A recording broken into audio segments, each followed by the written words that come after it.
untuk kali ini sambil nunggu teman yang lain begitu ya Nak, Anda bisa baca soal dulu gitu ya. Ya.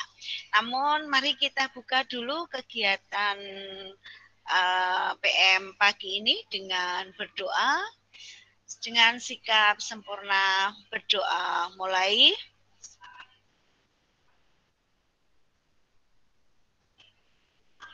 Cukup, terima kasih.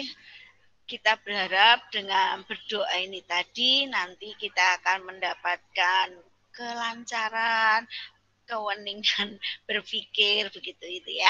Baik. Gini Ananda 10.5 10.6. Bu Nur kali ini PM-nya membahas atau akan memperdalam yaitu protista mirip tumbuhan. Karena waktu PM pembahasan protista memang Bu Nur lebih banyak menggali protista mirip hewan atau protozoa. Lalu yang kedua protista mirip jamur dikit ya. Nah ini kemudian kali ini Bu Nur khususkan protista mirip tumbuhan atau alga. Boleh juga disebut ganggang, gitu nggih? Iya. Oke, semua sudah buka ini, sudah buka apa Nak? Soalnya sampun nggih? Baik. Supaya hari ini kita itu lebih semangat lagi begitu ya. Saya minta di antara Anda nih ya, nanti secara urut Bu Nur tidak usah menyuruh relawan untuk membacakan. Membacakan apa? Membacakan soal sebelum Bu Nur bahas supaya kita ini lebih semangat gitu ya. Jadi datang-datang tidak hanya diem begitu ya, tapi ada mulai membaca begitu. Oke, kita mulai dari nomor 1. Sekali lagi Bu Nur tidak perlu menunjuk siapa itu gitu ya. Kita mulai dari IPA 5 yang sudah ada. Mbak Aulia Salma. Halo Aulia. Iya Bu. Iya, mulai ya. Nanti silahkan yang lainnya langsung baca begitu ya, nggak usah Bu Nur suruh. Yuk Mbak Aulia, nomor 1. Protista mirip tumbuhan dibagi menjadi beberapa kelompok berdasarkan A. Jenis alat geraknya, B. Struktur penyusun tubuhnya, C. Keberadaan membran inti sel, D. Pigmen fotosintesis yang utama, E. Jenis cadangan makanannya. Jawabannya yang D, Bu. Ya, protista mirip tumbuhan atau kita sering nyebutnya alga atau ganggang gitu ya. Sempit lagi ada rumput laut begitu ya. Ini adalah kelompok di mana kita bisa mengklasifikasikan, mengkelompok-kelompokkan, mengkelas-kelaskan berdasarkan apa? Pigmennya, pigmen fotosintesis yang utama. Kalau jenis alat geraknya itu adalah untuk yang nomor A itu digunakan untuk membedakan atau mengklasifikasi dari protozoa atau protista mirip hewan.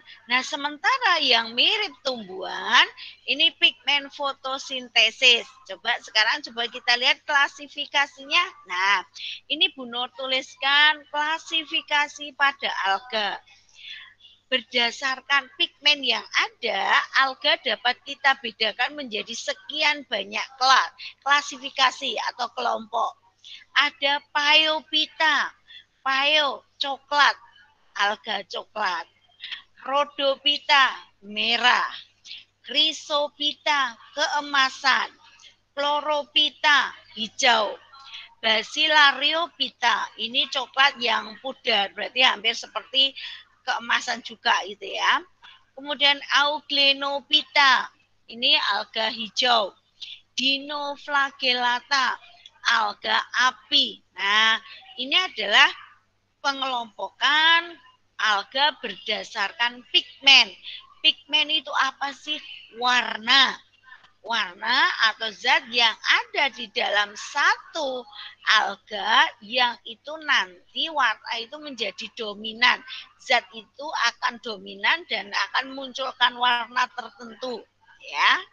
Ya, Rhodophyta. Ini adalah kelompok alga merah, ya. Chrysophyta, keemasan, klorofil, alga hijau, seperti itu. Oke, itu ya, pengklasifikasian alga berdasarkan pigmennya. Oke, bisa lanjut ya. Oke, baik, nomor 2, silahkan.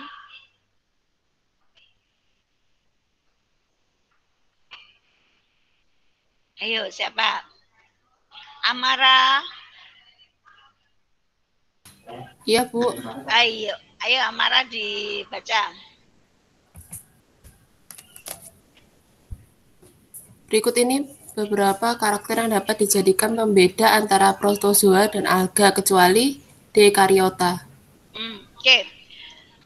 Nomor 2 ini kita akan membicarakan karakteristik secara umum antara protozoa dan alga.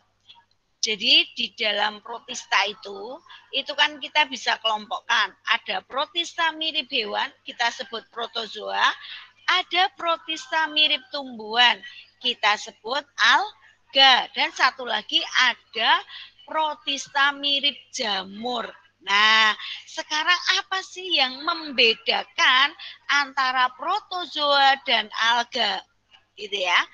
Berikut ini beberapa karakter atau boleh disebutkan beberapa ciri yang dapat dijadikan pembeda antara protozoa dan alga.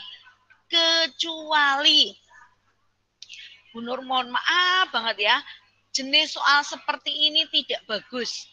Karena apa? Butuh 2 kali pemahaman karakter yang membedakan protozoa dan alga. Tiba-tiba kok kecuali gitu ya. Nah, karena di sini ada pembeda begitu. Nah, yang bisa membedakan yang mana? Sudah tahu pembedanya, dicari yang tidak. Nah, ini kan membingungkan. Tapi saya yakin dengan kecerdasan Anda bakal tahu. Oke, yang pertama, cadangan makanan. Apakah ini bisa untuk membedakan antara protozoa dan alga? Bisa nggak, Nak? Bisa nggak? Bisa ya, karena alga itu bisa fotosintesis, sementara protozoa tidak. Itu bisa ya, kita bedakan. Cadangan makanan, oke. Alat gerak, bisa nggak untuk membedakan protozoa dan alga? Bisa, ya. Alat gerak di protozoa banyak gitu ya, artinya bermacam-macam, sementara alga tidak kan gitu. Lalu dinding sel, dinding sel bisa untuk membedakan? Bisa, karena dinding sel pada bagian protozoa itu kan dari apa kemarin itu zat apa? Kitin ya. Sementara yang di ini sudah mulai ada sedikit semacam selulosa gitu ya. Lalu sifat hidup, yang dimaksud sifat hidup di sini apa? Sifat hidup ini cara hidupnya. Ada yang parasit, ada yang saprofit, ada yang hidup bebas gitu ya. Nah seperti ini. Nah kecuali yang tidak bisa untuk membedakan apa? Karyoteka atau di mana sel penyusun antara protozoa dan alga itu semuanya sudah masuk dalam kategori ini. Karyoteka memiliki membran inti sel. Jadi itu kan nggak bisa untuk membedakan antara protozoa dan alga karena keduanya semuanya memiliki membran inti sel begitu. Bisa ya dimengerti ya soal nomor 2 itu ya. Mungkin untuk mempertajam lagi Ini sedikit karakteristik alga. Ini sebenarnya bisa untuk memperjelas nomor 1 maupun nomor 2 gitu ya. Bahwa semua alga ini bersifat autotrof. Memiliki pigmen fotosintesis. Nah, pigmennya itu apa aja? Ini loh, klorofil menyebabkan warna hijau. Fikosianin berwarna biru. Santofil kuning. Karoten keemasan. Fikoeritrin merah. Fikosantin pirang. Atau boleh juga disebut coklat gitu ya. Kemudian karakteristik yang lain bahwa alga itu ada yang uniseluler atau monoseluler, tapi ada juga yang sudah multiseluler ya. Misalnya ulva, sargassum itu ya, multiseluler. Lalu secara reproduksinya ini karena makhluk hidup masih tingkat rendah, bisa secara reproduksi vegetatif, bisa reproduksi secara generatif. Nah, itu untuk tambahan catatan saja bagi kita gitu ya. Baik, nomor 3.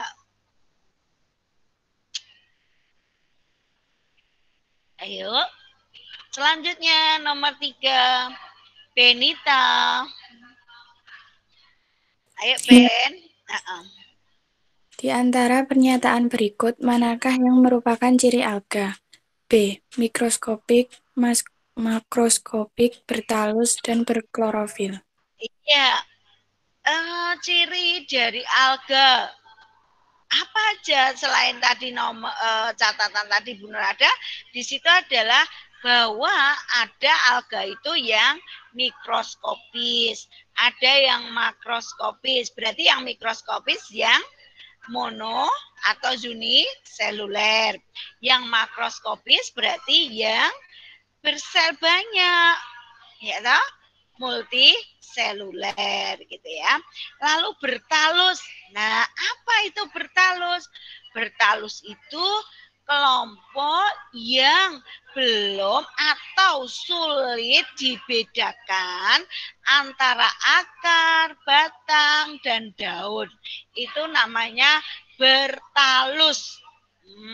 Kalau itu terjadi pada tumbuhan, namanya tumbuhannya talopita, ya, talopita. Sementara kalau sudah bisa dibedakan akar, batang, daun dengan jelas, ini dinamakan kormovita atau kormus. Nah, ini ya. Terus yang lain bahwa pada alga ini memiliki klorofil. Dia semuanya punya klorofil, hanya kemudian nanti ada zat tambahan yang lebih dominan. Misalnya pada rhodophyta.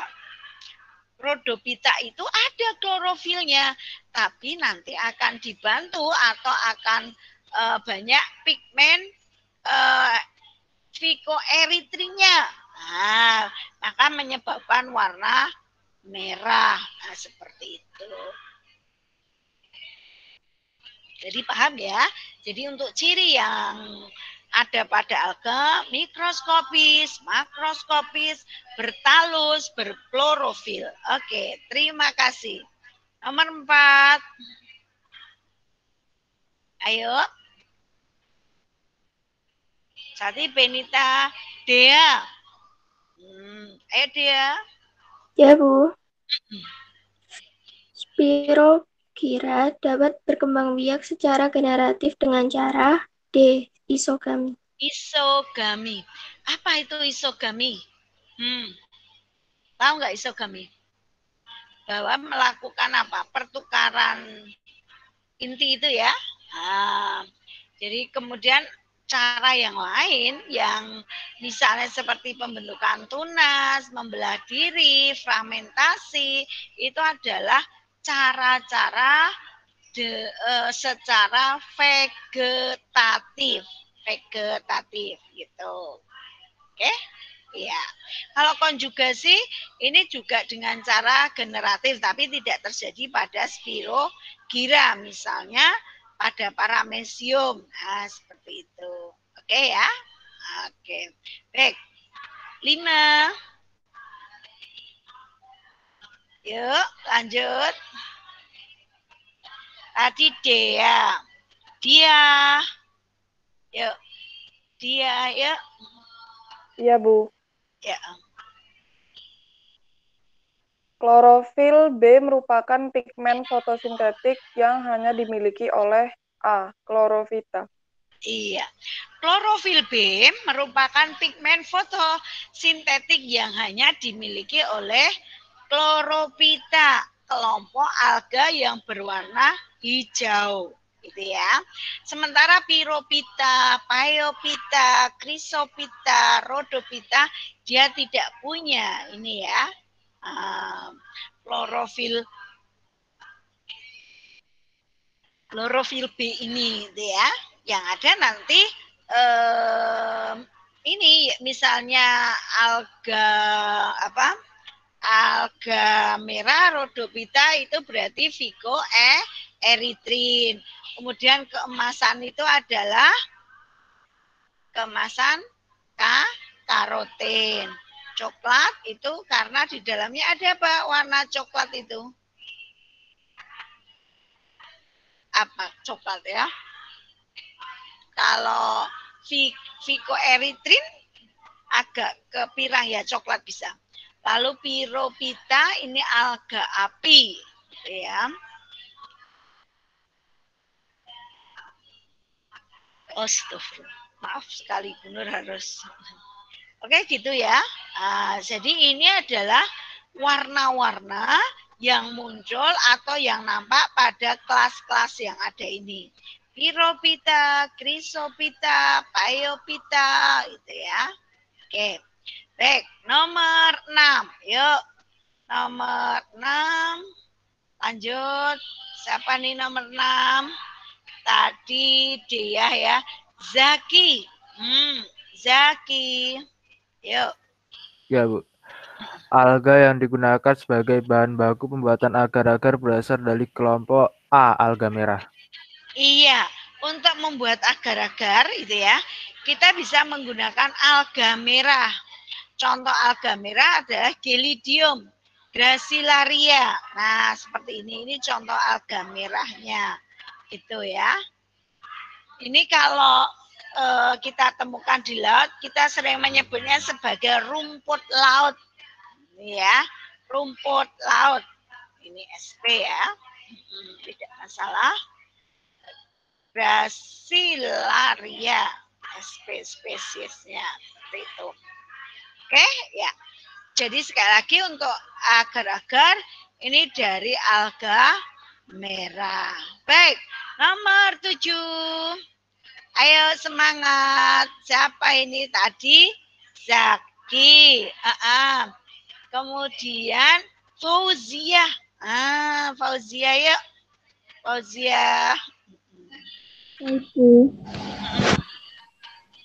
Alga api yang dapat menyebabkan warna merah di pantai adalah Pyrophyta. Pyrophyta, alga keemasan ya. Pyrophyta atau alga api, maaf ya. Keemasan itu Phaeophyta, alga api.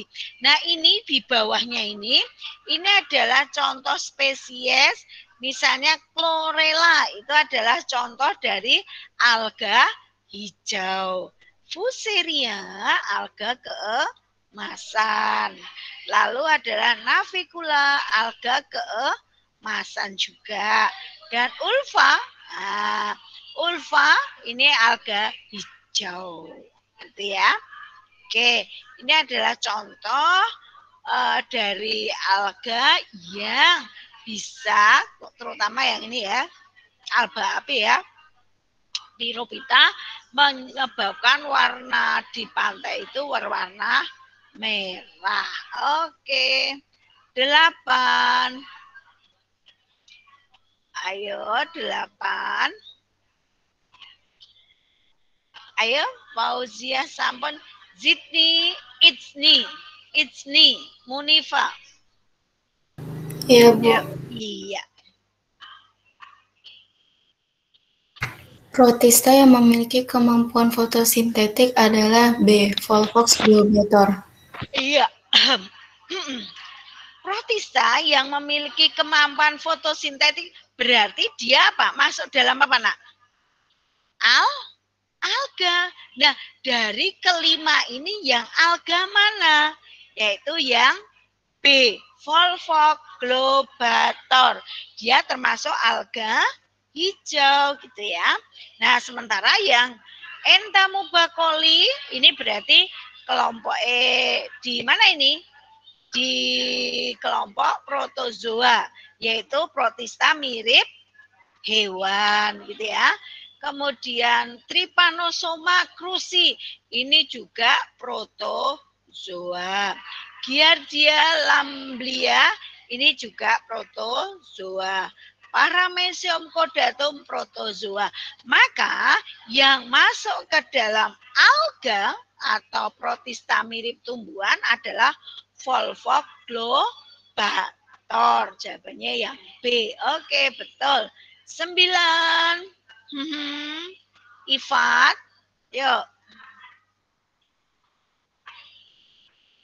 Ifat, silakan. Baik, Bu. Iya. Di bawah ini ada beberapa jenis alga. 1. Chlorella, 2. Euchema, 3. Gracilaria, 4. Gelidium, 5. Navicula, 6. Spirogyra. Jenis alga yang bermanfaat pada industri makanan adalah C. 1, 2, 3, 4. Iya, dia yang dimasuk industri makanan apa? Agar yang dominan. Eusema, Gracilaria, Gelidium itu alga merah yang digunakan untuk membuat agar-agar. Sementara Chlorella ini ada alga hijau yang diambil sebagai sumber protein sel tunggal. Oke. C. Baik, 10. Isni. Baik, Bu. Ya. Dalam suatu ekosistem air, alga Rhodophyta berperan sebagai B. Produsen. Ya, dalam suatu ekosistem air, berarti kalau ekosistem itu ada komponen abiotik, ada komponen abiotik, ada komponen biotik. Nah, komponen biotik sendiri terdiri dari produsen, konsumen, pengurai. Sementara yang abiotik, komponen pendukung satu ekosistem yang sifatnya itu merupakan benda mati. Tapi benda mati ini mendukung dalam kehidupan loh ya, bukan sekedar benda mati begitu. Karena kalau tidak mendukung, itu juga tidak kita katakan sebagai abiotik atau komponen yang mati yang dia sebagai apa? Pendukung hidup dari komponen biotik gitu ya. Jadi jawabannya ya apa? Rhodophyta. Dia berperan sebagai produsen. Karena dia akan melakukan proses fotosintesis di mana dengan proses fotosintesis itu dia bisa mengubah bahan anorganik menjadi bahan organik. Gitu nggih? Iya. Jawabannya produsen. 11.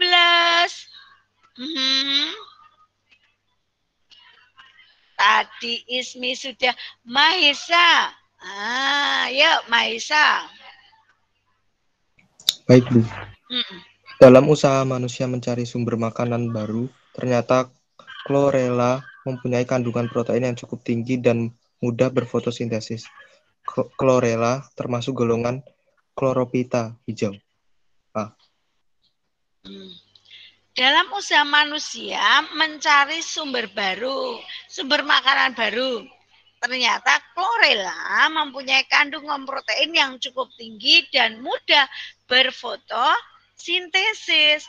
Chlorella termasuk dalam golongan Chlorophyta. Iya, chlorophyta atau alga hijau. Ini ya, langsung ngerti ya. Chlorella alga hijau. Sementara yang lain ini adalah jenis-jenis alga. Phaeophyta coklat, rhodophyta merah, cyanophyta biru, chrysophyta keemasan. Oke. 12. Muhammad siapa ini ya? IPA 5. Yuk. Yuk. Baik, Bu.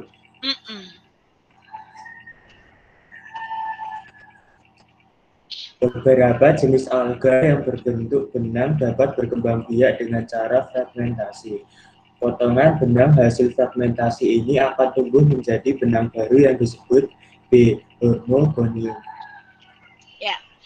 Beberapa jenis alga yang berbentuk benang berarti dia memanjang begitu ya. Dalam perkembangbiakan bisa dengan cara fragmentasi. Berarti ini adalah perkembangbiakan secara vegetatif gitu ya, tanpa perkawinan gitu, vegetatif, yaitu dengan pemotongan. Fragmentasi itu potong-potongan gitu ya, bukan membelah loh ya. Kalau membelah itu biasanya biner, 1 jadi 2, 2 jadi 4, nah itu ya. Tapi kalau fragmentasi itu potong-potongan. Nah, potongan benang hasil fragmentasi ini akan menjadi benang baru atau individu baru yang kita sebut dengan namanya hormogonium. Nah, itu hormogonium. Benang barunya itu. Oke, gitu ya. Baik, 13. Ayo, Nadira ya. Nabila, Naida nanti persiapan. Ayo. 13. Kelompok alga memiliki ciri-ciri sebagai berikut. Yang pertama, umumnya uniseluler. Yang kedua, hidup di air tawar atau laut. Yang ketiga, mempunyai klorofil A dan C, karoten, satofil, dan fikosatin. Yang keempat, reproduksi aseksual dengan membentuk auxopora. Kelompok alga tersebut adalah C. Chrysophyta. Alga apa Chrysophyta? Keemasan. Yang bisa menunjukkan itu keemasan yang mana?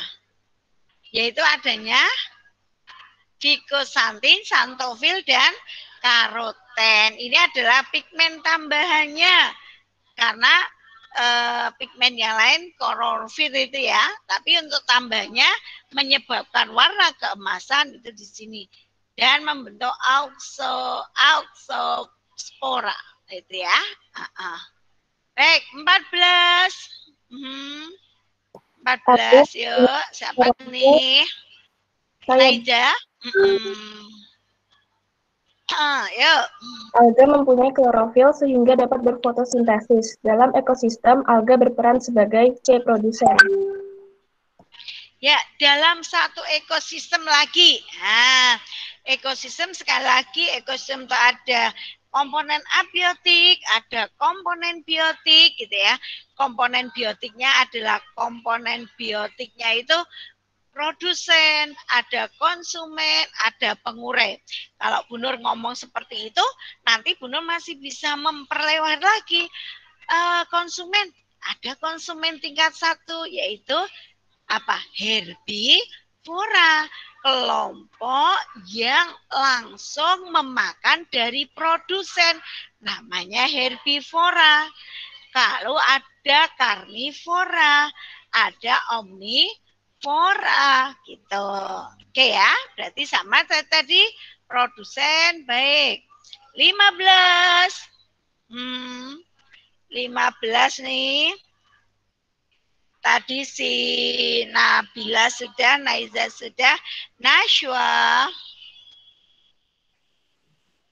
Naswa apa Nashwa ya? Nashwa.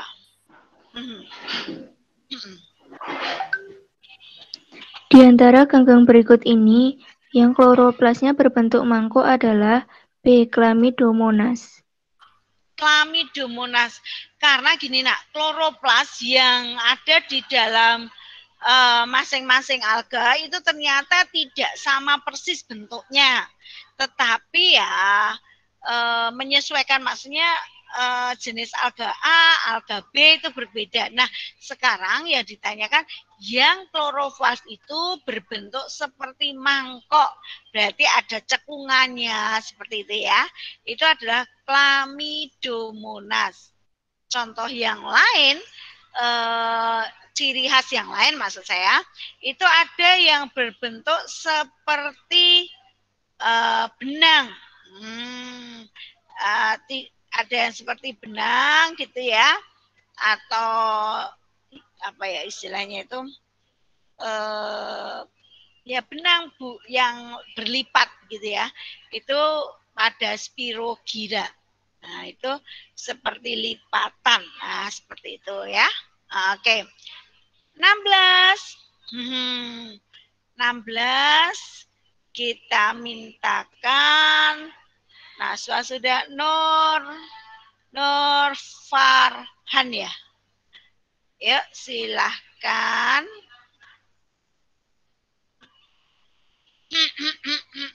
Hmm. 16 yuk.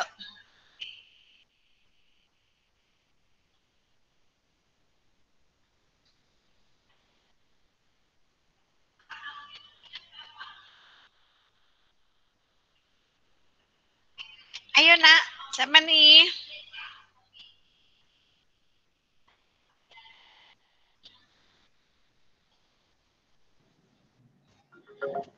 Di bawah ini yang terdapat bermacam-macam alga: Chlorococcus, Spirogyra, Chlorella, Colerella, Sargassum. Alga di atas yang merupakan perintis bagi vegetatif lain adalah 1 dan 3. Iya. Nah, sebelum lebih jauh menjawab ini, apa sih yang dimaksud sebagai tanaman perintis? Nah, tanaman perintis atau juga disebut tanaman pionir, gitu ya, sama, atau vegetasi awal, gitu ya. Ini adalah satu tanaman di mana dia bisa hidup di tempat yang vegetasi lain itu tidak hidup di sana. Itu perintis. Atau bisa juga yang satu vegetasi yang dalam proses waktu yang cukup lama bisa apa? Melapukkan batu. Nah, itu vegetasi perintis. Nah, biasanya ini diperoleh dari atau dilakukan oleh alga hijau biru ya, alga yang masih monoseluler. Nah, gitu. Chlorococcus, Chlorella. Nah, itu adalah contoh-contoh sebagai alga perintis bagi siapa? Bagi vegetasi lain. Vegetasi lain itu akan hidup atau akan tumbuh di situ ketika batu itu sudah dilapukkan oleh ini tadi alga yang hidup di awal ini, gitu ya. Nah, ini hampir sama ketika kita waktu itu membicarakan tentang apa nak? Lumut. Ya, lumut itu ada yang hidup di tempat-tempat yang tumbuhan lain itu tidak hidup di sana, gitu ya. Oke, gitu. 17, yuk.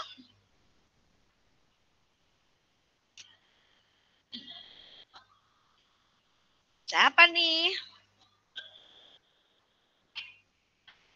Ravandas ada ya. Septiana. Ayo Septiana.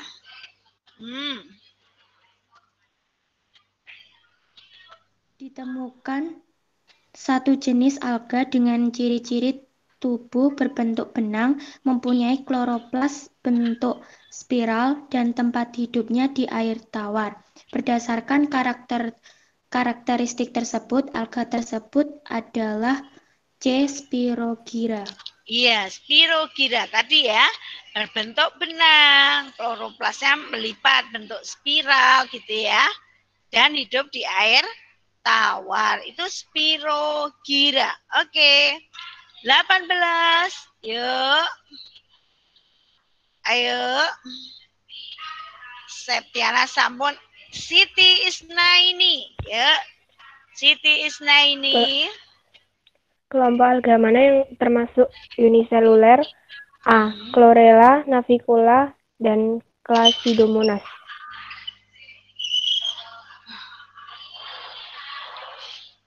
Chlorella, Navicula, Clasidomonas. Oke, uniseluler. Berarti hanya terdiri dari satu sel saja, gitu ya. 19. Yuk. Temennya Septiana. Siti sudah. Yasmin. Yasmin. Yuk. Asam alginat yang dihasilkan oleh alga coklat digunakan dalam pembuatan es krim. Es krim, ya.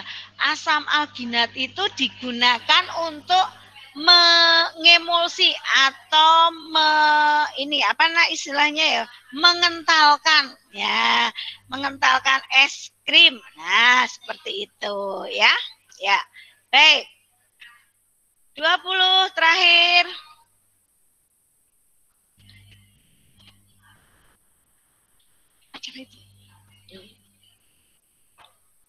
Yuk.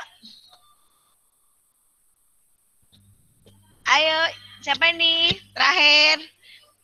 Nomor terakhir. Mbak Yasmin sudah ya? Adela. Apa Mbak? Dalam rangka mencari sumber bahan makanan baru, Jepang telah berhasil membuat tablet Sun Chlorella. Tablet itu berasal dari alga alga hijau bersel 1.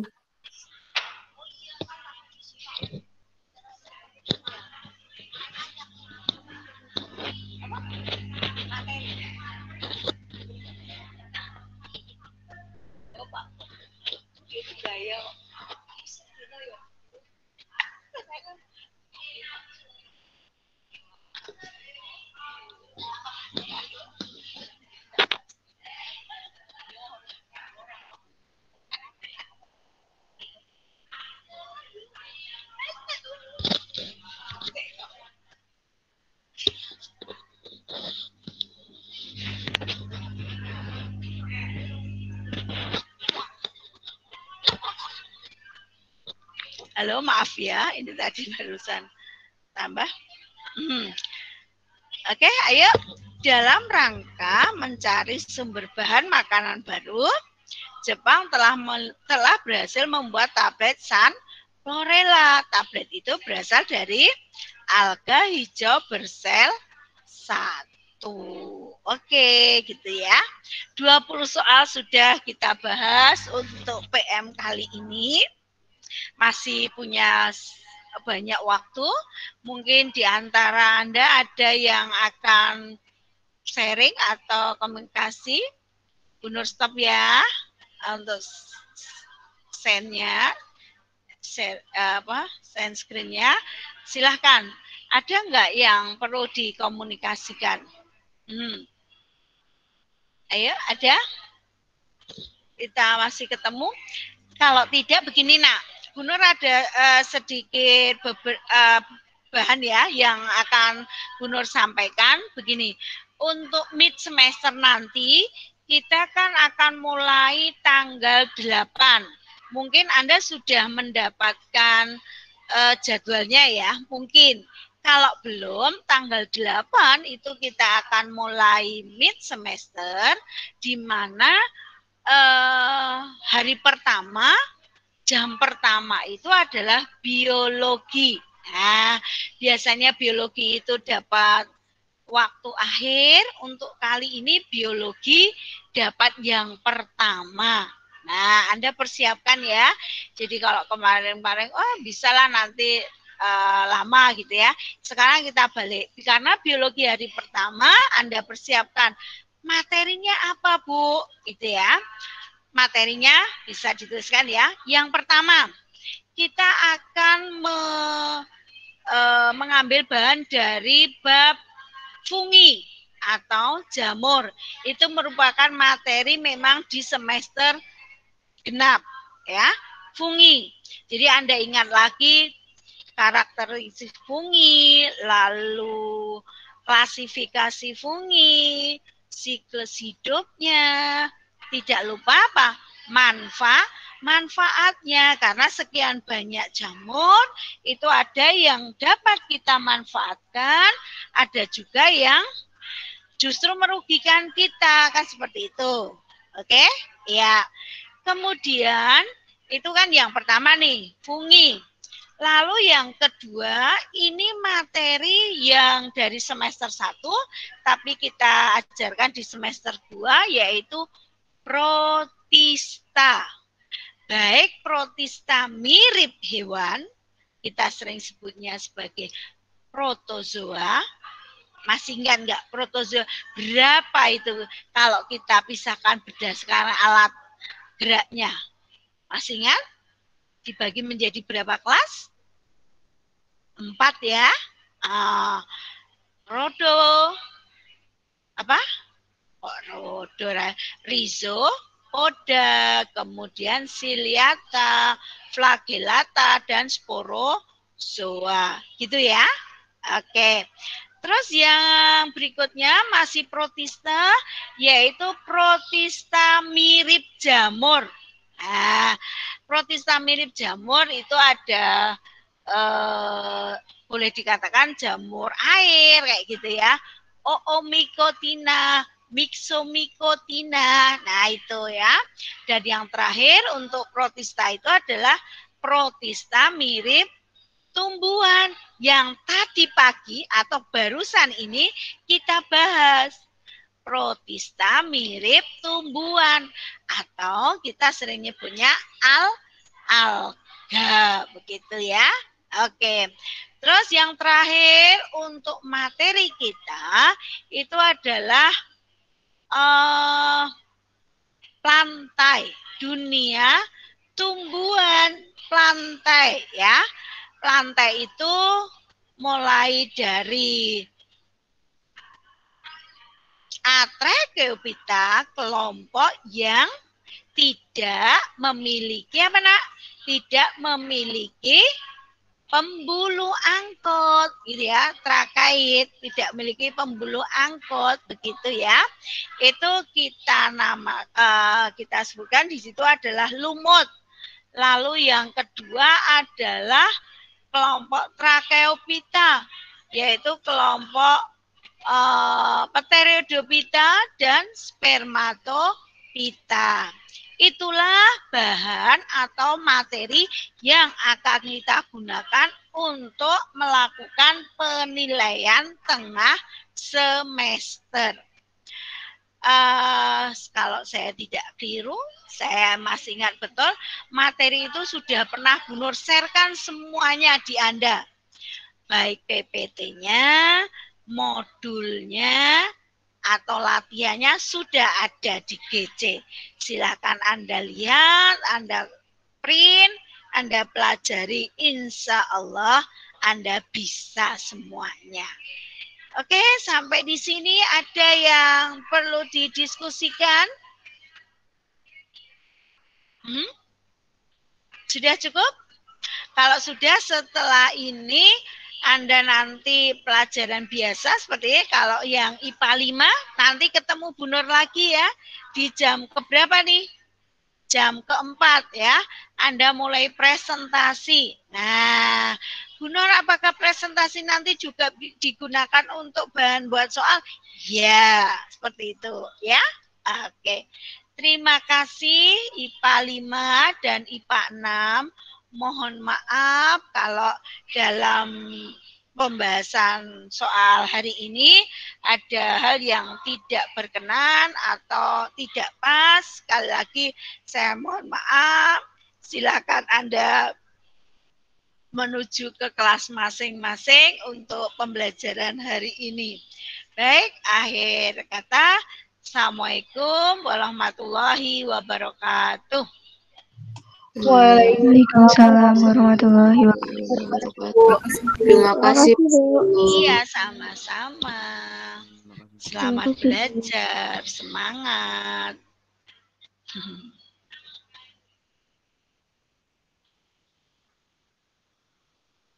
Gabriela.